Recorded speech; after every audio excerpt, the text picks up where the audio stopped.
when tech first was getting integrated in Canada, you would see these like temporal testing times, right? So it would be like 6 months and 12 months, and it was only to do with return to sport. Not only could the practitioners not be agile and change programming and let that influence what they were doing, but like the data and insights, it's an opportunity for a conversation every time you test. Welcome back to VALDCAST. We've got a really exciting episode here. We've got, one of the only second rounders on VALDCAST here. We have Travis Gaudet today. Obviously, Travis, you can give a very brief background to yourself in a bit, but just really excited because I think we got a couple topics that kind of go under the radar when we talk about rehabs and things like that. And so I'm just super pumped to have you on and just connect a little bit more. So obviously you've been on the VALDCAST previously, but would love to just kind of get a super brief background on who you are, what you do, and then we can go from there. Sure. So I'm a physiotherapist from Canada. I'm originally from the East Coast in Canada and from a little place called Prince Edward Island. And I moved out to the West Coast right after physio school. We own a performance rehab clinic out there, me and my business partner Taylor, called ORKA Performance. Still treat a couple times a week. And besides that, just balancing business stuff. Have a clinic in Calgary, I have a clinic in Edmonton, and soon to be one on the East Coast. And that's eating up all our time these days. So, And you guys, correct me if I'm wrong, but have a pretty strong education arm within ORKA as well, correct? Yeah, we did. So about a year in, we launched Plint the Podium, which is one of our live events. And there was Canada's an interesting one when it comes to CPD. There was a lot of courses for needling and just different types of modalities and interventions, but nothing really that's strung together kind of mid and end stage rehab and some of the things that we felt like the institutions didn't touch on. So we created a course, 7 modules, and usually we just house it in Calgary, but this year we've decided to take it across Canada. So we have one in BC, one in Toronto, and then one going to the East Coast. And we've added in an ACL course as well since then. So we've kind of built out the educational side a little bit as well, which gives us a little bit more flexibility from a business sense. But yeah, it's been good. Yeah, I mean, it's super cool to see everything that you guys have done. I mean, it's for those that are familiar with your guys' business or even familiar with VALD, it's not rare for us to know that you guys have been a part of VALD and have been here for a while. It's really cool just to kind of see your guys' development alongside the company's development too. Just in curiosity, what has been something that you guys have noticed when it comes to either system development or your own tech integration journey that either maybe goes under the radar a little bit and that people haven't really noticed when it comes to you guys picking up more tech, or just new things that you guys continually are looking forward to? Yeah, I think so. We were an early adopter, I would say. Right after COVID, we got the force frame was the first piece of tech. There was not any, if maybe very few in Canada at the time when we picked it up. So we were kind of paving our way in the dark, figuring out how to integrate it from the start, and started to add a couple more pieces in as time went on. Well, I think what we've learned in the last 12 months is that with the current rate of technological change, and obviously there's clinics that are trying to keep up to just how to integrate, how to get an ROI, how to let this stuff help you get your outcomes. We've in the last 12 months kind of encountered a challenge where it's trying to create cohesion amongst our practitioners and also figuring out how to, with our leadership team, if a metric changes, let's say reactive strength index is 1.3, our benchmark, a new paper comes out 2 months later, now it's 1.4. How do we consistently let those changes in benchmarks trickle down to the team while not overwhelming them? You know what I mean? So we've actually had to go back to the drawing board a little bit and figure out what our innovation framework was going to look like. And we landed on kind of this once a quarter kind of cadence where we meet with our leadership team. We present our current systems, refine them, and present maybe new testing standards or new tests we want to implement. And it goes through 2 iterations where we just smash it, figure out where the problems are, come up with solutions before it actually makes it down to our one-on-one care team. Yeah. So I think that's been the biggest thing in the last 12 months. We just hit lots of problems in terms of, just trying to create cohesion and standards with the tech that we do have. Yeah. I mean, the industry as a whole and just research right now is constantly updating. There's new stuff coming out pretty much every day at this point. Do you guys feel like almost where my head comes in is, you periodize your learning the same way you'd periodize training? Are you guys focusing on a cluster of being for example, you used RSI as the example. Are you saying, okay, let's dive in this quarter or this half of a year, let's dive all in on force plates and like level up our force plate knowledge for the next 6 months, and then let's dive into maybe isometrics or things like that? Or how are you guys structuring I think it? you have to, right? It's just like, it's really hard to consume the amount of research and information that's coming out. And I think like companies like VALD and other brands like Sportsmith and things like that, I think you start to turn to some companies that you know are trustworthy and put out good content and curate, the best practitioners from around the world. So I've gone from, ordering journals where I'm sifting through what article I'm going to read to kind of looking more towards individuals and then staying current with their research, whether it's foot and ankle or hip or knee. But yeah, I think you have to kind of go through. It's the same when you get out of physio school, right? It's like you realize very quickly what you don't know. So then you're trying to figure out, it's like, okay, I'm going to spend 3 months on the shoulder and then 3 months in the foot and ankle and then 3 months on the spine. And if you don't start to periodize, it's so easy early just to get overwhelmed by where to go and then just stay a generalist, right?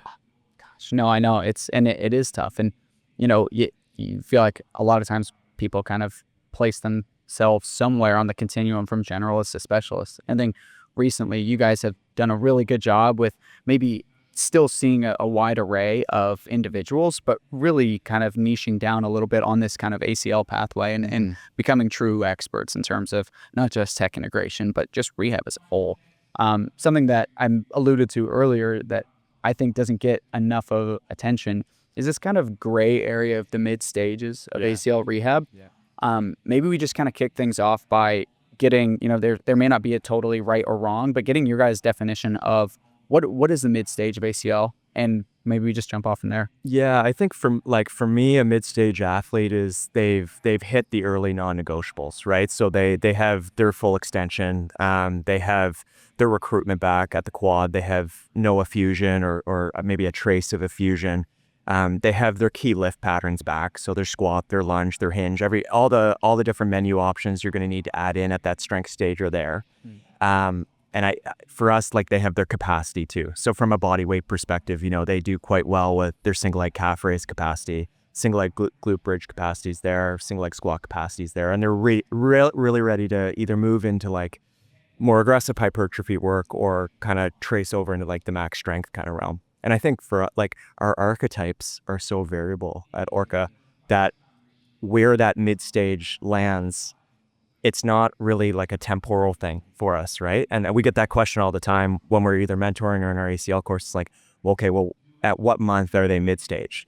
And it's the same as return to sport, right? Where we start to take time out of it and we're looking more criteria-based. It's the same as they cross that realm from acute to mid, where there's certain criteria that need to be hit before they move into those key lift patterns. So for one of our athletes, it could be month 12, week 12, and one of our athletes, it could be week 8.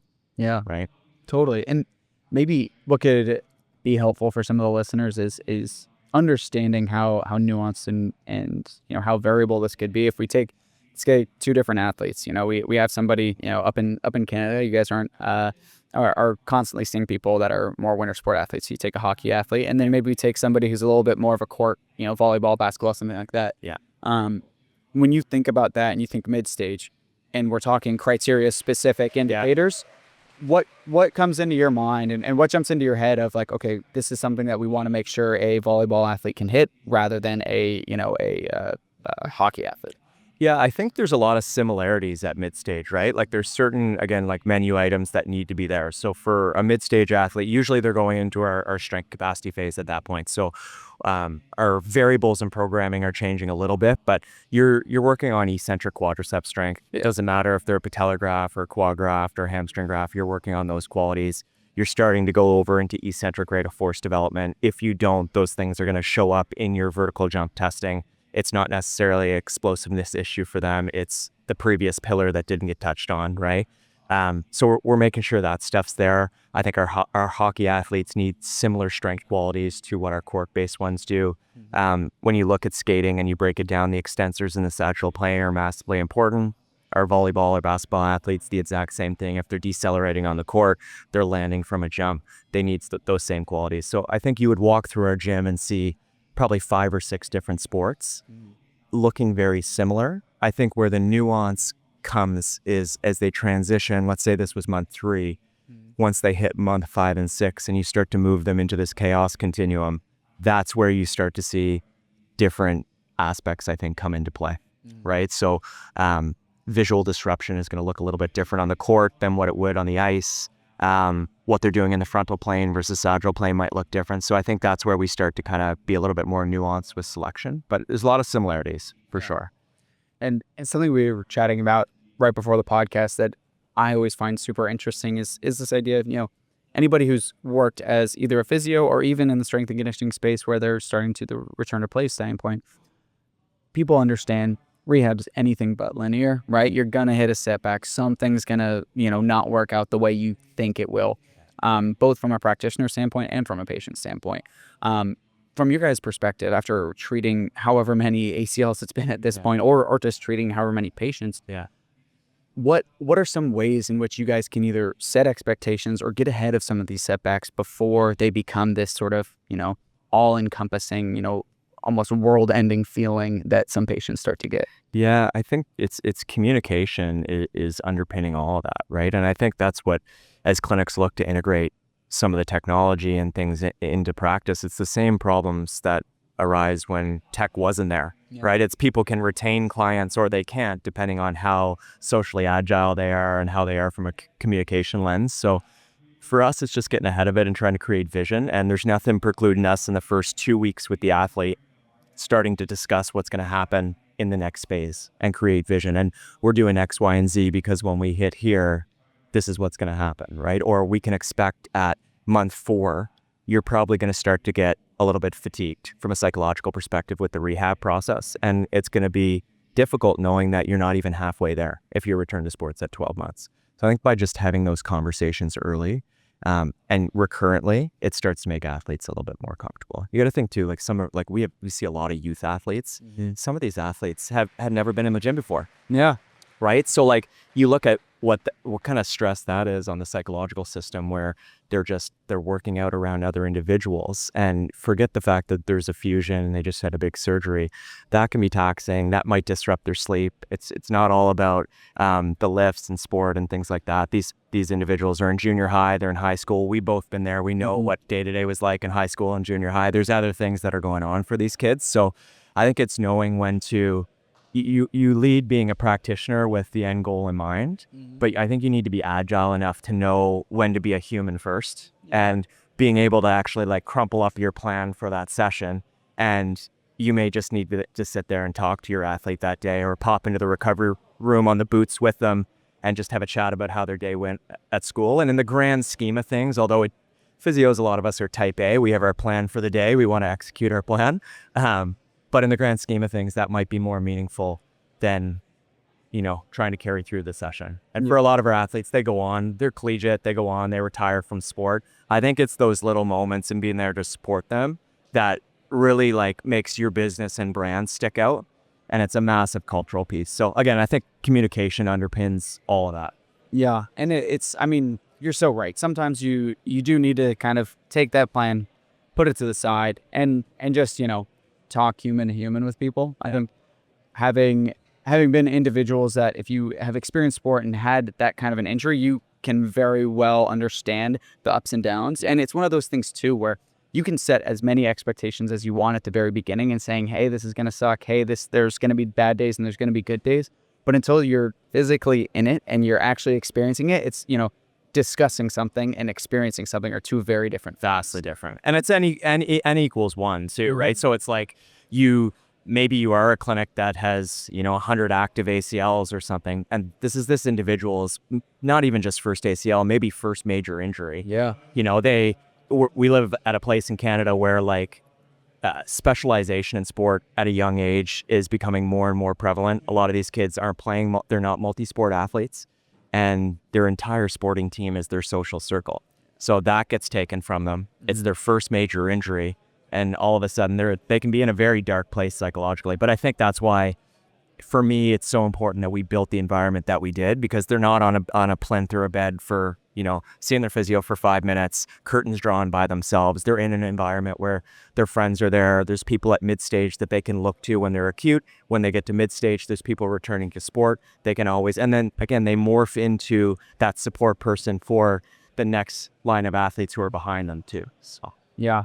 And it's true too. Like at some stage, you do have to get over some of the difficulties and the struggles. You can't necessarily have a pity party every day you come in. You can't sit there. Exactly. And you can't. So maybe beyond the environmental expectations that you're kind of setting within the clinic itself, like you're alluding to, there are any, maybe data specific qualities or metrics that you can point to say, listen, you're feeling not that great today. I totally get that. But we tested either today or last week, and you're actually looking a lot better. It's just we're continually moving the goalposts after each stage.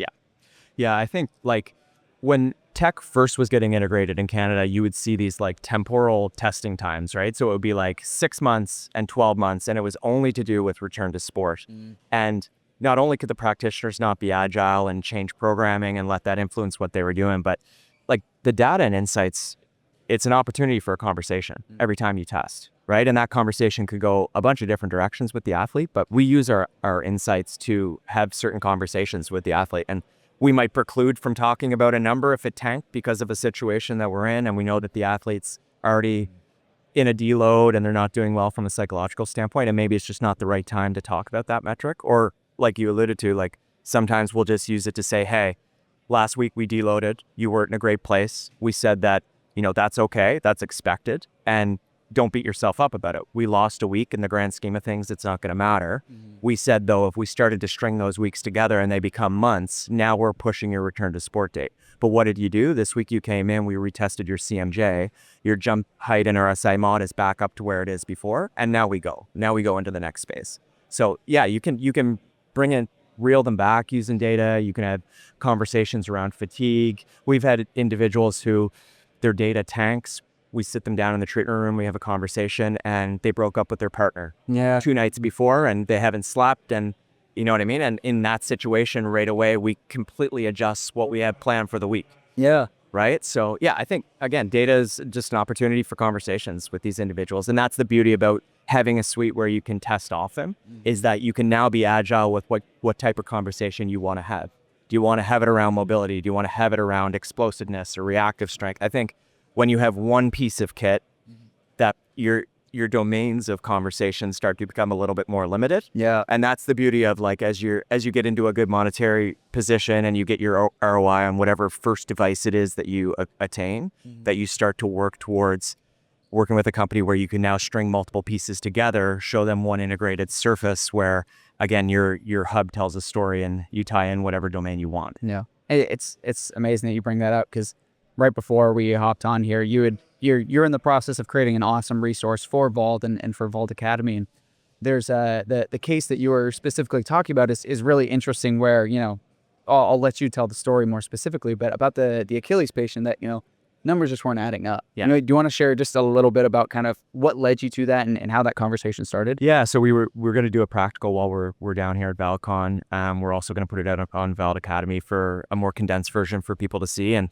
one of the BDMs here had a history of Achilles rupture 1.5 years ago. So we were looking for somebody with an injury. We were going to take his run, kind of decode it, and reverse engineer what could be leading to his mechanical issues, and then figure out where diagnostically where we're going to use the tech in there.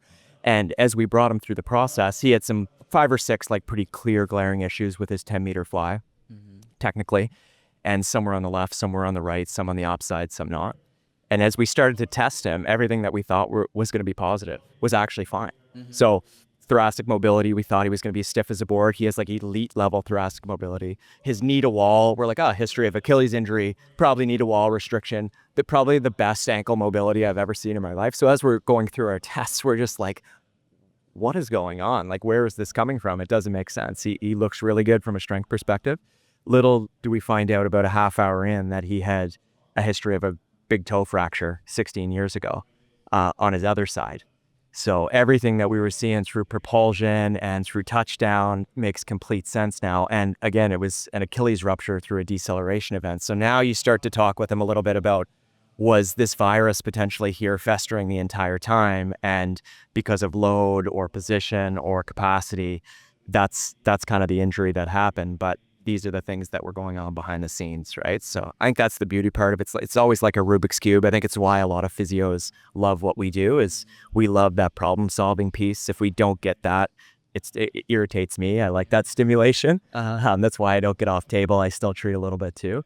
But the tech, it just fixes your biases, right? Your confirmation biases. I could have went into that and been like, okay, I know X, Y, and Z is going to be the root of that. And the tech basically refutes it. And now all of a sudden you have to dive deeper and dive deeper. It's so cool because it's one of those things where I think everybody hates to admit it, but at some point in your clinical development, there's going to be a stagnation process, right? We talked about periodizing your education at the beginning. At some point, you're going to hit a strength plateau. You're going to hit a performance plateau. Something's going to happen, and you're not going to either have that same fire. You're not going to learn or want to learn as much. And I think that's the beauty of having something that you can add to your repertoire of saying, okay, well, now this data is telling me that I'm wrong, even though I think I'm right. What I need to do something. And I think something that you guys do a really good job of at ORKA is blending multiple models, right? Like, again, let's call a spade a spade. This is VALDCAST. We know that there's a large importance of objective testing technology and data, but there's also a whole other area that we can address when it comes to qualitative assessment and these sorts of things, and we compare the two. That's something I think you guys do a really good job of. Briefly, do you want to just kind of touch on where else are you guys getting some of the inspiration for these disciplines, and how are you combining that in with the tech that you guys are integrating? Yeah, there's some giants whose shoulders we're standing on for sure. And I think without like certain people, there's probably too many to name, but like we wouldn't be able to create the systems, frameworks, and operations that we do at ORKA. Really, they're the reason why, and the research they're putting out as to why we can do what we do up in Canada, right? So I think you touch on something interesting where as the tech starts to become more prevalent in clinics, I think the pendulum in the rehab and performance space always swings way too far in either direction. And you see a lot more people shying away from things like coach's eye and taking a look at the biomechanical factors, which I think is so critical. So even during the practical in the VALD Academy, like we start with coach's eye. We evaluate the running pattern in different planes. We make a kinogram, and then from there, we look at a problem list and then let that dictate what tech we're going to use and what tests we're going to do. It's not, we have this menu of tests because he's an Achilles. We use coach's eye first. That's what we're good at. We're supposed to be movement specialists, right?